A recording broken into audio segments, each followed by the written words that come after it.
मेरे और मेरे भाई में बहुत अंतर होता है। भाई लोग के पूरा फ्रीडम है पढ़ने के लिए और बहन लोग को नहीं। हम लोग को फोन भी नहीं दिया जाता है पढ़ने के लिए। विश्वास नहीं है कि फोन पे कहीं ना कुछ दूसरा चीज करने लगे। जब हम मैट्रिक में थे मेरी माँ बोली कि जब तुम्हारा 400 प्लस आएगा तब साइंस ले सकती हो। अच्छा। नहीं तो नहीं। 399 आ गया। 400 प्लस में तो टॉप कर देता है लोग। तो 400 प्लस नहीं आया, 399 आ गया। उसी के कारण आज आर्ट्स पढ़ रहे। बाप रे, 399 आया इसलिए, मतलब 400 बोली थी और 399 आया इसलिए साइंस नहीं दे रहे थे। अरे बाप रे, अरे आज के समाज में कुछ गलत देखिए खान, ये लड़की का इसकी मम्मी ने कही थी कि 400 नंबर आएगा तो साइंस लेने देंगे। वो लड़की चाहती थी डॉक्टर बनना। इत्तेफाक से इसका मैट्रिक में यानी 10th में 399 आया। एक नंबर की वजह से उसकी माताजी ने उसे साइंस लेने नहीं दी और आर्ट्स दिला। क्या वो डॉक्टर बन पाएंगे? माताजी से हमने पूछा कि आपने क्यों दिला दी एक नंबर की वजह से। उनका कहना था कि पैसवा ना ज्यादा लगता, एक नंबर की बात नहीं, पैसवा ज्यादा लगता साइंस के लिए। और लड़की बोली खान सर देखते होंगे तो वहाँ पे कहाँ है, लेके आइए तुम लोग बैठे रहना शांति से। आ जाओ बाबू, ऊपर आ जाइए ऊपर। आप डॉक्टर बनने से पहले ही आ गए यहाँ। आ जाइए माता जी, आप भी आ जाइए। अभी आप लोग इसी छोटी लड़की को देख रही थी। 400 में 399 आया, इसलिए बेचारी ये साइंस नहीं ले पाई और इनका सपना है डॉक्टर बनने का। तो अब नहीं ले पाई, क्या समस्या था? हम तो आपका एक वीडियो देखे, हम तुरंत टीम को बोले कि हमको भाई पता करो कहाँ की झांसी की रानी है भाई, इसको पता करिए, इनको डॉक्टर बनना है तो डॉक्टर बनना होगा। इनको किसी के समय किसी की पढ़ाई में पैसा बाधा आने नहीं देंगे हम। तो बबनी बताइए आप क्या क्या था? ये माई का ये तो टीचर बनने के बाद होता है, हम पहले ही बता देते आपको। कान में फंसा लीजिए, चश्मा जैसे फंसाते हैं ना उसको, कान में नहीं फंसा इधर वाला। अच्छा तुम अभी बहुत छोटी हो। बताइए अपने बारे में क्या क्या समस्या था? पहले तो आप सभी को प्रणाम, क्योंकि सब हमारे से बड़े हैं और हम दियरा क्षेत्र से है। दानापुर के अंदर 15 किलोमीटर दूर में मेरा घर है। हर दिन हम दानापुर 15 किलोमीटर दूर चल के मतलब वाहन से आते थे। वहाँ बाढ़ भी आती है तो दिक्कत होती थी।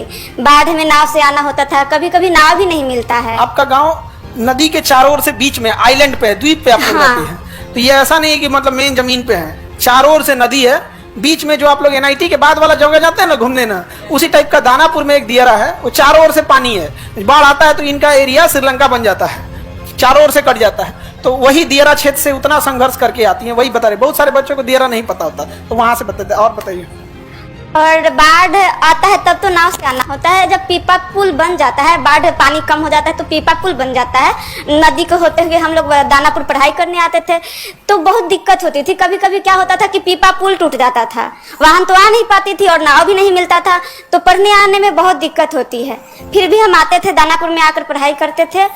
और हमारे गाँव उतना अच्छा नहीं है और अच्छा नहीं वहाँ का व्यवस्था है, हॉस्पिटल तक नहीं है। वहाँ के कोई भी गरीब आदमी बीमार पड़ते हैं, उन्हें शहर आना पड़ता है, 15 किलोमीटर दूर आकर उनको इलाज करना पड़ता है। मुझे बहुत बुरा लगता था कि शायद हमारे गांव में हॉस्पिटल होता तो गरीब जो आदमी है वो हम अपने गांव में ही इलाज करवा लेते और उनको शहर नहीं आना पड़ता। लेकिन नहीं, वहां पर अस्पताल नहीं है और अच्छा डॉक्टर नहीं है। तो मुझे इसीलिए डॉक्टर बनना है कि ताकि हम अपने गाँव के जो गरीब आदमी है उनको सेवा करें और उनको शहर नहीं आना पड़े। और पैसा के कमी के कारण मुझे मम्मी आर्ट्स दिलवा दी, जो कि उसमें मुझे इंटरेस्ट ही नहीं था।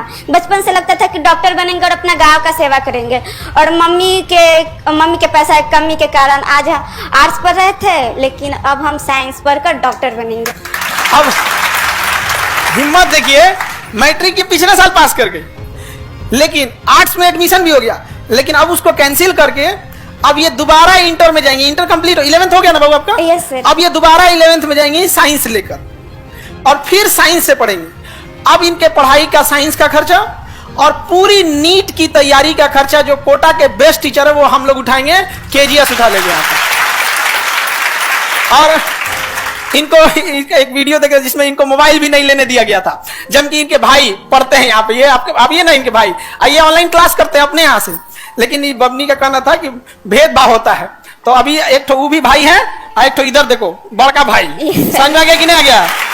तो अब आपको दिक्कत नहीं आएगा, अब आपको डॉक्टर बनना है। और दोबारा आप सोचिए कितना एक लड़की को संघर्ष होगा कि जो 11th पास हो गई एक नंबर की वजह से। और हम आपको कह रहे हैं कि जितना आपकी गांव की समस्या है, शायद आप 400 ले आ भी देती तो दूसरा बहाना बनाया जाता। तो ये तो एक तो बढ़िया बहाना मिल गया कि 400 नहीं आया, वरना ये बहाना नहीं है। यहाँ पे। और माता जी आपसे भी हाथ जोड़ते हैं, इसको डॉक्टर बना दीजिए। हम लोग बूढ़ा होंगे लोग तो यही इलाज करेगी सब यहाँ। हम लोग का इलाज में पैसा वैसा नहीं लेना, ठीक है। तो अच्छे से ये लोग डॉक्टर बने। देखिए एक चीज कहा जाता है कि अगर आप किसी चीज को एकदम शिद्दत से चाहते हैं तो ऊपर वाला भी आपका साथ देता है। वरना ऐसा कब हुआ कि इंटर करने के बाद दोबारा यहाँ आ गए यहाँ पर, और उसके बाद यहाँ पे अब हम लोग इनको आवासीय विद्यालय हो गया है। गवर्नमेंट ऑफ इंडिया भी साथ दे रही है, आवासीय विद्यालय में पढ़ेंगी। और उस हम लोग ने सोचा है कि 11th और 12th के दौरान ही इतनी तैयारी करा देनी है कि जस्ट 12th खत्म हो तो 12th के साथ साथ नीट निकाल के चले जाए अपना डॉक्टरी करने, एमबीबीएस की पढ़ाई करने के लिए, ठीक है। और माता जी इनको फोन नहीं दी। तो देखिए होता क्या है कि समाज के ऊपर बहुत, मम्मी पापा के ऊपर बहुत जिम्मेदारी होती है, स्पेशली लड़की के लिए। लोग उंगलियां उठाने से पीछे नहीं हटेंगे। तो भाई को तो मिल गया ऑनलाइन पढ़ने के लिए, इस बेचारी को नहीं दिया गया यहाँ पर, तो कोई बात नहीं, आपके साथ भेदभाव होता है। Yes sir. हाँ, उनको मोबाइल दिया गया है, आपको नहीं दिया गया, फिर भेदभाव होगा। पकड़िए, इसको पकड़िए, रुकिए दिखाते हैं हम आपको। आपको ये लैपटॉप, ठीक है, ये लैपटॉप आपको अब अभी भेदभाव है। भाई के पास मोबाइल, आपके पास लैपटॉप, लो भेदभाव हो रहा है आप। ठीक है। अभी इसमें सारा नीट के क्लासेज, 11 नीट और जो भी चीजें रहेंगी, सारी स्टडी मटेरियल आपके पास इसमें अवेलेबल रहेगा, ठीक है। yes, अब आपको आगे डॉक्टर बनना है। और माता जी आप भी देखिएगा, आप यकीन कीजिए कि कुछ साल के बाद जब ये डॉक्टर बन के आएगी, क्योंकि डॉक्टर की पढ़ाई लंबी होती, फिर आप इसी स्टेज पे आइएगा, ठीक है। अब तब ये अपने डॉक्टर के ड्रेस में रहेगी। तो हमको वो वाला ड्रेस आपको देखना है, डॉक्टर वाले, ठीक है। yes, अब तो कोई दिक्कत नहीं ना, डॉक्टर बनना है। yes, sir. चलिए मन से पढ़ाई करेंगी। yes, sir. अब भाई के पास है नहीं ना है, देखो भेदभाव हो रहा है यहाँ पे। क्योंकि मोबाइल दिलाते ना तो फिर होता है यहाँ पे, अब भेदभाव हो रहा है। अब वो कहेगा कि भाई हमारे साथ भेदभाव हो रहा सर ये में भी होता है कि भाई बोलेगा कि लैपटॉप मुझे दे दो, मोबाइल तुम ले लो। ठीक हुआ, बता दी आप। अच्छा आप हमें बताइएगा, लैपटॉप अगर चला गया तो हमें बताइएगा, फिर हम इनका क्लास लगाएंगे बढ़िया से यहाँ पे। ऐसा नहीं होना चाहिए जी, ठीक है। देखिए अच्छा हो, ये कितना होशियार है, पहले ही बता दिया। पहले बता देती है यहाँ पे, ये ऐसा भी हो सकता है। तो बढ़िया बात है। ऑनलाइन वाले बच्चे जितने भी, सोशल मीडिया से एक अच्छी चीज क्या है कि आज अगर शायद सोशल मीडिया नहीं रहता तो आप ये हम नहीं देख पाते। हमको क्या हुआ, हम घर पे गए थे तो हमें घर के लोग, आप बोली ना कि खान सर हमको देख लेंगे तो जरूर पढ़ाएंगे, तो हमको 3-4 लोग देखे, तो किसी ने मम्मी के पास भेज दिया, मम्मी देखी कही कि पता करो बाबू पता करो, हम तुरंत भेजे इन लोग को। तो हमको लगता है परसों ये लोग ईद के दिन ही, ईद के दिन हम कहे ईद बनते रहेगा यहाँ पे, इसको ईद, जिस दिन डॉक्टर बन जाए उस दिन सबसे बड़ा ईद हो जाएगा, है कि नहीं। यहाँ पे उसी दिन ईद होगा, उसी दिन दिवाली होगी, सब चीज यहाँ पे। तो बहुत मेहनत की यहाँ पे, मेहनत की बदौलत यहाँ पे आई यहाँ पर। और बबुआ मिठाई लेके आप यहाँ पे आना है, समझ में आ गया कि नहीं आ गया। आई लैपटॉप लेना है। बाबू अगर तुम लैपटॉप ले लिए तो दियारा पहुंचने में हमको टाइम नहीं लगेगा, हम तैर के पहुंच जाएंगे, 12 रहेगा तब भी। समझ में आ गया कि नहीं आ गया। तो सबके साथ संघर्ष होता है। माता जी के लिए भी देखिए क्या होता है कि देखिए एक पैसे के प्रॉब्लम की वजह से बेचारी को नहीं पढ़ाई। दूसरा, समाज जो होता है ना, बिना मतलब लड़कियों के ऊपर उंगलियां उठाता है और ये इतना खराब होता है। और उस समाज के ऊपर सबसे बड़ा तमाचा क्या होगा, जिस दिन आप डॉक्टर बनिएगा तब। और जब दियारा में जाइएगा ना तो पूरे गांव के लोग जो आप पे उंगलियां उठा रहे हैं उस समय बूढ़ा हो जाएगा। डॉक्टर बनने के बाद उन सबका बेचारे लोग का सबका इलाज कीजिएगा कि हाई दवाई सुबह हाई शाम। आप फिर कहिएगा हमको तो पहचानते ही होंगे। समझ में आ गया कि नहीं आएगा। बदला नहीं लेना है, उसको दिखाना है कि देख तुम कितना गलत थे। समझे, सबके साथ संघर्ष का समय होता है, इसलिए आपको टेंशन नहीं लेना। अब पढ़ाई करना है। yes, अब इसमें आप लोग जितने टेक्निकल टीम वाले, सारा बैच नीट का, नीट 11th का, नीट 12th का, क्योंकि पढ़ने में बहुत तेज है, 11th में 12th भी पढ़ने लगे क्योंकि चैप्टर मजबूत होते रहता, ठीक है। और उसके बाद सारा बोर्ड का टेस्ट सीरीज से लेके PYQ से लेके सब चीज यहाँ पर, ठीक है।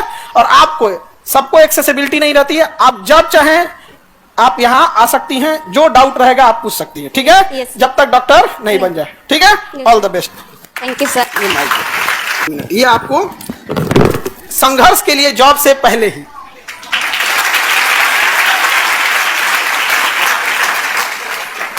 ठीक है। माता जी अब आप टेंशन नहीं लीजिए, ठीक है। इनका एगो भाई उधर, एगो यहाँ, ठीक है। बस अब अपना आशीर्वाद दीजिए, क्योंकि माता पिता का आशीर्वाद बहुत जरूरी होता है। उसके बिना तो इंसान कुछ भी कर ले अधूरा ही यहाँ पे। और इन लोगों को भी आशीर्वाद बनाए रखिए, इन लोग का भी जल्दी जल्दी रिजल्ट हो, ठीक है, क्योंकि इन लोग को भी बहुत जरूरत है, ठीक है। ठीक है, ठीक है माता जी नमस्ते। ठीक, अरे खुश रहो बबनी, खुश रहो, खुश रहो। डॉक्टर बन के आइए, एकदम डॉक्टर भवो। ठीक है, उनको पढ़ाने की जिम्मेदारी हमारी, ठीक है। कोई दिक्कत होगा बबनी यहाँ आ जाना, आपका कोचिंग है, समझ में आ गया ना। वो अपने भाई को यहीं से धमका, यहीं से समझा दी। समझा? देखिए, इस देश में लोगों ने पैसे बहुत कमाए होंगे, लेकिन आज भी अगर किसी विद्यार्थी को जब तकलीफ होती है ना, तो उसके दिल से एक आवाज आती है कि खान सर तक बस मेरी बात पहुंच जाए यहाँ पर। और यकीन मानिए, अगर मेरे पास तक बात आ गई तो भाई हम उसको कभी, हम वो तकलीफ देखे हैं, हम लोग भी देखे हैं। हम लोग को भी जब पढ़ना था, 12th किए थे लोग ना, तो जब हम लोग के साथ बच्चे पढ़ने जाते थे, कोई कानपुर पढ़ने गया, कोई इलाहाबाद गया, कोई कोटा गया, कोई दिल्ली गया, तो हम लोग भी स्टेशन तक उनको छोड़ने आते थे। लौटने के टाइम आंख से आंसू नहीं गिरता था, लेकिन एक चीज जरूर दिल से निकलती थी, अगला जन्म में सोचा जानवर बन जाए, गरीब मत बने। बड़ी तकलीफ होता था, बड़ी तकलीफ। यहाँ पर इस बेचारी को कम झेलना पड़ गया। तो तुम लड़की लोग, हम तुम लोग को डांटते हैं बहुत, लेकिन मानते हैं नहीं मानते हैं? भाई, ननद, सास, तीनों का कॉम्बो। तुम लोग कंफ्यूज हो जाओगे कि हम हैं क्या, समझ आ गया कि नहीं आ गया? डांटते उठते हैं, वो तो हमारा है कि यहाँ पे भाई है तो डांटेंगे नहीं, पीटबो करेंगे हम यहाँ पे। देखिए, इस लड़की को ये सब का लगता है कि कमाए हैं, पैसा से इसे थोड़े होता है। देश में अमीरों की कमी है कि इस लड़की के अभी तो सामने आई ना जो वीडियो दिखाए हम आपको, उसमें किसका नाम ली, खान सर तक आवाज पहुंच जाएगी, वो गरीबों के लिए बात उठते हैं। ये लगता है कि कोई शिक्षक भले कुछ बोले यहाँ पर, लेकिन आज भी लगता है कश्मीर से कन्याकुमारी। आप लोग भी मन से पढ़ो बाबू, देखो कितना संघर्ष होता है। और तुम लड़की लोग जिसको बहुते शिकायत होता है यहाँ पे, सोचो इसमें 1 साल गंवाना, 1 नंबर के लिए 1 साल गंवाना। हम बोल रहे हैं ना, 400 में 400 क्या 450 भी ला देती तो एक दूसरा बहाना बनाया जाता। अब कोई बहाना नहीं। हम लैपटॉप इसीलिए दिए क्योंकि ना गांव का आदमी ना मोबाइलवा पे बार बार सवाल उठाएगा कि मोबाइल ऐसा, मोबाइल ऐसा, लैपटॉप, आंखों खराब नहीं होगा, है कि नहीं? आप दूसरा कोई छोट मोट घर की है, खान सर की बहन है जी, तुम लोग छोट मोट घर की हो लोग जी। नहीं, पिछले साल 10th की 1 नंबर कम आया तो साइंस लेना चाहती थी, साइंस नहीं दिलाया गया तो 11th की 1 साल उसका बर्बाद हुआ। अब फिर वापस जाएगी 11th में, फिर करेगी पढ़ाई, उसके बाद डॉक्टर बने। अरे बाप, मतलब तुमको साइंस इसलिए नहीं दिलाया सब कि साइंस में पढ़ना ज्यादा रहता है तो घर का काम कौन करेगा? ले चलो बढ़िया बबनी, तो बढ़िया पढ़ के अधिकारी बनो। अभी अब पढ़ना ईमानदारी से, समझे ना? नहीं तो फिर, क्योंकि जब आप संघर्ष करने बैठिए, जब आप संघर्ष करने लगते हैं और उसके बाद अगर लोग उम्मीद लगा देते हैं, उम्मीद के बाद ना लोग फिर क्या करते हैं, उंगलियां उठाने लगते हैं। तो आप लोग भी अब क्या करना है, मेहनत से पढ़ना है। तो हम कहाँ तक बताए थे बाबू आप लोग?